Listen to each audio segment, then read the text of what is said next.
Salut et bienvenue dans cette matinale. Aujourd'hui, quoi semer, quoi planter après les pâtissons.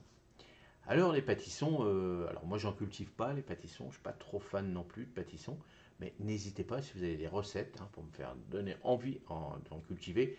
Alors les pâtissons, tout ça, ça prend énormément de place, comme tout ce qui va être butternut, les courges, les choses comme ça. C'est vrai que tous ces curcubitacées, ça prend énormément de place. Moi, j'ai un petit potager, j'ai à peine 100 mètres carrés.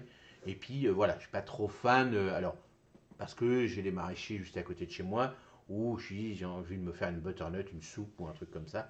Je vais en chercher un et c'est ce que je vais manger. Donc, bien souvent, on n'est que deux. Donc, je ne vais pas acheter une courge énorme ou voilà, une énorme. Bon, les butternuts, c'est pas très très gros, donc ça va encore, mais bon, voilà, je vais pas cultiver ça. Mais bon, si vous faites Halloween, par exemple, ça peut être sympa de cultiver ce genre de curcubitacées. Mais là, on va parler des pâtissons. Donc, pâtissons, on va les récolter là, septembre-octobre. Donc là, on va pouvoir mettre des légumineuses pour le sud, les petits pois. Donc, eux, les petits pois vont redonner de l'azote, tout ça pour les cultures suivantes. Donc là, vous pourrez le faire. Vous, si vous êtes dans le nord comme moi, vous laissez après les planches comme ça. Les légumes racines, donc ça va être pareil. Les légumes racines, donc on pourra les mettre après. Mais bien sûr, il faudra regarder par rapport à votre région. Ce genre de culture, les pâtissons, tout ce qui est curcubitacées, ont eu besoin de beaucoup de nourriture. Donc dans le nord, moi je vous conseille de laisser la planche comme ça. Mais vous le savez, vous avez mis des curcubitacées, les pâtissons, vous savez qu'après vous pourrez mettre des carottes, des betteraves et des petits radis, des navets, des choses comme ça. Alors les salades, ça vous pourrez en mettre tout de suite. Si vous récoltez vos pâtissons, admettons, fin septembre, mi-octobre, bon là les salades, tant qu'ils ne gèlent pas trop, en fonction des régions bien sûr, là vous pourrez en mettre sans problème et ça permettra, bon là ça ne mange pas énormément, bon comme d'habitude, si vous voyez que ça végète un petit peu d'engrais style urine par exemple, là au moment, une semaine après la plantation, plutôt en micromotte, les salades comme ça à cette époque de l'année,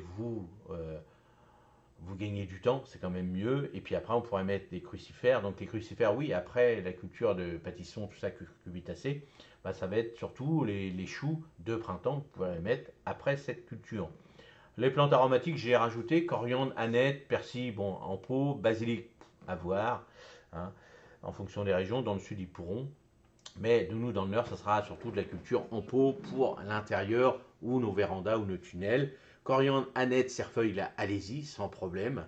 Là, tous les 15 jours, vous pouvez. Si ça arrive fin septembre, début octobre, voire mi-octobre. La coriandre, aneth, cerfeuil aiment bien un peu de froid. Le persil, plutôt en pot. Ce sera pour gagner du temps, parce que le persil, vous savez bien, quand vous le semez, ça dure un mois, voire un mois et demi avant de consommer les premières feuilles. Donc, vous voyez, si on arrive au mois d'octobre, ça nous remet, allez, mi-novembre à peu près pour en manger, donc en fonction des régions. Des fois, s'il fait froid, le persil disparaît. Bon, c'est vrai que moi, ça fait plusieurs années que mon persil résiste l'hiver et fait un peu plus la tête au mois de février, au moment où ça commence à geler. Mais voilà, bon, je sais que février-mars, il va commencer à monter en fleurs, donc c'est le moment où je vais le retirer.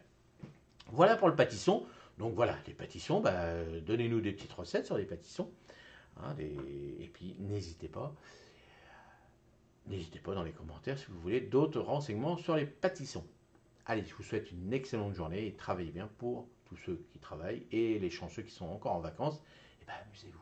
Ça, c'est le plus important. Reposez-vous pour reprendre le boulot ou les retraités, ça c'est autre chose. Profitez bien de votre retraite. Allez, à la prochaine. Salut, merci.